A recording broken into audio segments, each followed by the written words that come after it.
ನಾಳೆ ಜನವರಿ 14 ಬುಧವಾರ ಅತ್ಯಂತ ಶ್ರೇಷ್ಠವಾದ ಪುಷ್ಯಮಾಸ ಕೃಷ್ಣ ಪಕ್ಷದ ಏಕಾದಶಿಯನ್ನು ಆಚರಿಸಲಾಗುತ್ತಿದ್ದು, ಈ ಏಕಾದಶಿಗೆ ಶರ್ತಿಲಾ ಏಕಾದಶಿ ಎಂದು ಕರೆಯುತ್ತಾರೆ. ಈ ದಿನ ವಿಷ್ಣು ಸಮೇತ ತಾಯಿ ಲಕ್ಷ್ಮಿಯನ್ನು ಮತ್ತು ಶ್ರೀಕೃಷ್ಣನನ್ನು ಪೂಜಿಸಿ ಆರಾಧಿಸುವ ಸಂಪ್ರದಾಯವಿದೆ. ವಿಶೇಷವಾಗಿ ಎಳ್ಳನ್ನು ಅರ್ಪಿಸುವುದೇ ಈ ಏಕಾದಶಿಯ ಮಹತ್ವವೆಂದು ಪದ್ಮಪುರಾಣದಲ್ಲಿ ಹೇಳಲಾಗಿದೆ. ಧಾರ್ಮಿಕ ನಂಬಿಕೆಯ ಪ್ರಕಾರ ಈ ಉಪವಾಸವನ್ನು ಆಚರಿಸಿ ಪೂಜೆ, ದಾನ, ನೈವೇದ್ಯ ಅರ್ಪಿಸುವುದರಿಂದ ಒಬ್ಬ ವ್ಯಕ್ತಿಯು ಕನ್ಯಾದಾನ ಮಾಡಿದಷ್ಟು ಫಲ, ಸಾವಿರಾರು ವರ್ಷಗಳ ಕಾಲ ತಪಸ್ಸು ಮಾಡಿದ ಫಲ ಮತ್ತು ಚಿನ್ನವನ್ನು ದಾನ ಮಾಡಿದಷ್ಟು ಪುಣ್ಯವನ್ನು ಪಡೆದುಕೊಳ್ಳುತ್ತಾನಂತೆ. ಶರ್ತಿಲಾ ಎಂದರೆ 6 ವಿಧದ ಎಳ್ಳಿನ ಬೀಜಗಳನ್ನು ಒಳಗೊಂಡಿರುವ ಏಕಾದಶಿ. ಈ ಏಕಾದಶಿ ಎಂದು ಎಳ್ಳನ್ನು 6 ವಿಧದಲ್ಲಿ ಬಳಸಲಾಗುತ್ತದೆ. ಇದರಿಂದ ಎಲ್ಲಾ ಪಾಪಗಳು ನಾಶವಾಗಿ ಮೋಕ್ಷ ಪ್ರಾಪ್ತಿಯಾಗುತ್ತದೆ. ಹಾಗೆಯೇ ಈ ಏಕಾದಶಿ ವ್ರತವನ್ನು ಆಚರಿಸುವುದರಿಂದ ವಾಚಿಕ, ಮಾನಸಿಕ ಮತ್ತು ಶಾರೀರಿಕ ಎಂಬ 3 ರೀತಿಯ ಪಾಪಗಳಿಂದ ಮುಕ್ತಿ ದೊರೆಯುತ್ತದೆ. ಏಕಾದಶಿ ತಿಥಿ ಸಮಯ ಜನವರಿ 13ರ ಮಧ್ಯಾಹ್ನ 3 ಗಂಟೆ 17 ನಿಮಿಷಕ್ಕೆ ಆರಂಭವಾಗಿ ಜನವರಿ 14ರ ಸಂಜೆ 5 ಗಂಟೆ 52 ನಿಮಿಷಕ್ಕೆ ಮುಕ್ತಾಯವಾಗುತ್ತದೆ. ಏಕಾದಶಿ ದಿನದಂದು ಉಪವಾಸವನ್ನು ಪ್ರಾರಂಭಿಸಿ ದ್ವಾದಶಿ ತಿಥಿಯ ದಿವಸ ಉಪವಾಸ ಮುಕ್ತಾಯ ಮಾಡಬೇಕು. ಪದ್ಮಪುರಾಣದ ಪ್ರಕಾರ ಪ್ರಾಚೀನ ಕಾಲದಲ್ಲಿ ಒಬ್ಬ ಮಹಿಳೆ ವಿಷ್ಣುವಿನ ಭಕ್ತಳಾಗಿದ್ದಳು. ಅವಳು ಪ್ರತಿ ಏಕಾದಶಿ ದಿನ ಪೂಜೆ ಮತ್ತು ಉಪವಾಸ ಮಾಡುತ್ತಿದ್ದಳು. ಉಪವಾಸವನ್ನು ಆಚರಿಸುವ ಮೂಲಕ ಅವಳ ಮನಸ್ಸು ಶಾಂತವಾಯಿತು, ದೇಹವು ಶುದ್ಧವಾಯಿತು. ಆದರೆ ಅವರು ತಮ್ಮ ಜೀವಿತಾವಧಿಯಲ್ಲಿ ಆಹಾರ ದಾನ ಮಾಡಲಿಲ್ಲ. ಮಹಿಳೆ ತನ್ನ ಮರಣದ ನಂತರ ವೈಕುಂಠ ತಲುಪಿದಾಗ ಅವಳು ಖಾಲಿಯಾದ ಗುಡಿಸಲನ್ನು ಕಂಡಳು. ಮಹಿಳೆ ವೈಕುಂಠ ಧಾಮದಲ್ಲಿ ವಿಷ್ಣುವನ್ನು ಕೇಳಿದಳು, ನನಗೇಕೆ ಖಾಲಿ ಗುಡಿಸಲು ಸಿಕ್ಕಿದೆ? ಆಗ ದೇವರು, ನೀನು ಯಾವತ್ತೂ ಏನನ್ನು ದಾನ ಮಾಡಿಲ್ಲ, ಆದ್ದರಿಂದ ನಿನಗೆ ಈ ಫಲ ಸಿಕ್ಕಿದೆ ಎಂದು ಹೇಳಿದನು.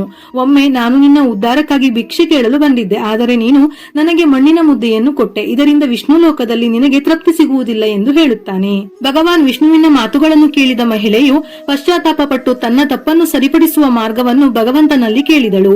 ಆಗ ಶ್ರೀಹರಿಯು, ದೇವಕನ್ಯೆಯರು ನಿಮ್ಮನ್ನು ಭೇಟಿಯಾಗಲು ಬಂದಾಗ ಅವರನ್ನು ನಿಮ್ಮ ಗುಡಿಸಲಿಗೆ ಆಹ್ವಾನಿಸಬೇಕು. ಅವರು ಶರ್ತಿಲಾ ಏಕಾದಶಿಯ ಉಪವಾಸದ ಬಗ್ಗೆ ಹೇಳುವವರೆಗೂ ಗುಡಿಸಲ ಬಾಗಿಲು ತೆರೆಯಬೇಡಿ ಎಂದು ಹೇಳಿದನು.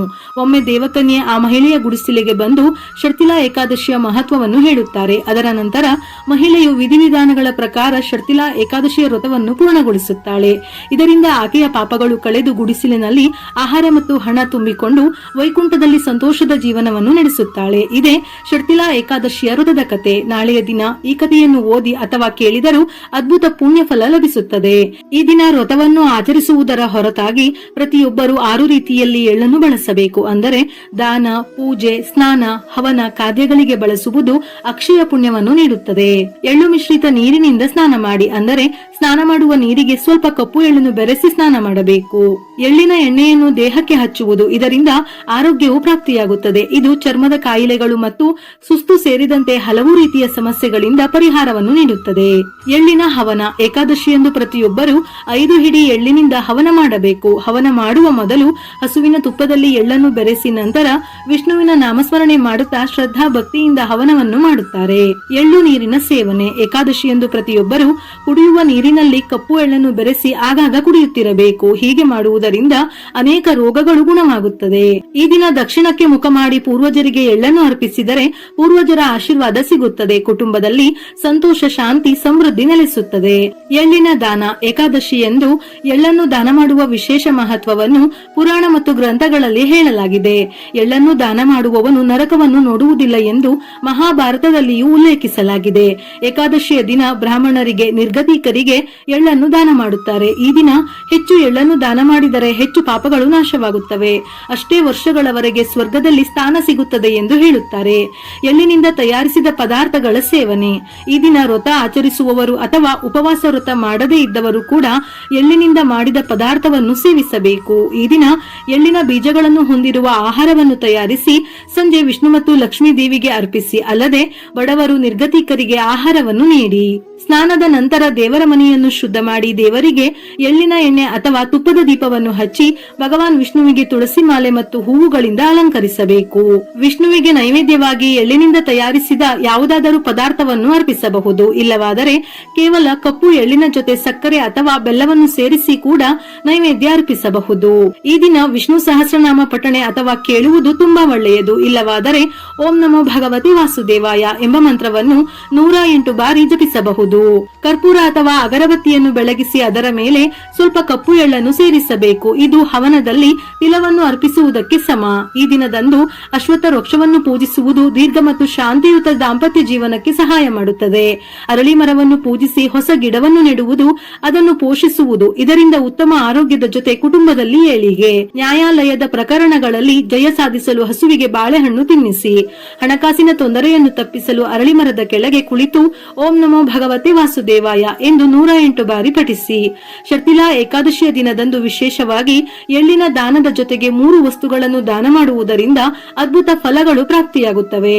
ಪುಷ್ಯ ಮಾಸದಲ್ಲಿ ತುಂಬಾ ಚಳಿ ಇರುವುದರಿಂದ ಈ ಏಕಾದಶಿಯಂದು ಬೆಚ್ಚನೆಯ ವಸ್ತ್ರಗಳನ್ನು ದಾನ ಮಾಡಬೇಕು. ಇದರೊಂದಿಗೆ ಲಕ್ಷ್ಮೀ ದೇವಿಯ ಆಶೀರ್ವಾದ ನಿಮ್ಮ ಮೇಲಿರುತ್ತದೆ. ಹಾಗೆಯೇ ಜೀವನದಲ್ಲಿ ಹಣ ಧಾನ್ಯಗಳಿಗೆ ಕೊರತೆ ಇರುವುದಿಲ್ಲ.